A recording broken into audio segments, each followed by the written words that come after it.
ఈ ఉదయం ఈ వాగ్దానం మీకోసం అందరు బాగున్నారా? ప్రొద్దున లేచారా? పాస్టర్ ప్రవీణ్ యూట్యూబ్ నుండి రోజు మీకు ఇస్తున్నాం. 5 నుంచి 6 లైవ్ చూస్తున్నారు. ఈవినింగ్ కూడా ఎన్నో సభలు, ఉజ్జీవాలు ప్రభు కొరకు మనందరం ముందుకు సాగుతున్నాం. ఆత్మీకంగా మీరెవ్వరు పడిపోవద్దు. కుటుంబ పరిస్థితులు, ఇప్పుడున్న పరిస్థితులను బట్టి కృంగిపోవద్దు.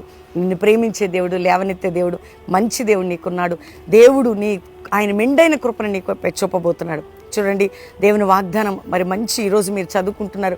లూకాసు వార్త 8వ అధ్యాయం 54వ వచనంలో ఒక స్పష్టంగా చిన్నదాన లే అని ఆ చిన్నదాన్ని లేపి సజీవురాలుగా ఆ కుటుంబానికి అప్పచెప్పాడండి. నీ ప్రతి సమస్యని ఆయన విడిపించి లేవనెత్తబోతున్నాడు. నీ ప్రతి బంధకంలో తెంచి ఆయన అద్భుతం చేయబోతున్నాడు. ధైర్యం తెచ్చుకో, దేవుడు నీకు ఇస్తున్న మాట. తండ్రి ప్రతి బిడ్డను దీవించి ఆశీర్వదించి అద్భుతం జరిగించి నీ నామానికి మహిమ తెచ్చుకొని మ్యారేజ్ డే, బర్త్డే బిడ్డను బ్లెస్ చేస్తూ ఎగ్జామ్ రాసే వరకు మంచి రిజల్ట్, అప్పులు, ఆర్థిక బాధ, కోర్టు కేసులు కొట్టివేసి వారిని ఆశీర్వదించి తోడై ఉండమని యేసు నామములో అడుగుచున్నాం తండ్రి, amen. God bless you. Pastor Praveen Insta follow అవ్వండి. దేవుడు మిమ్మల్ని దీవించును గాక. Praise the lord.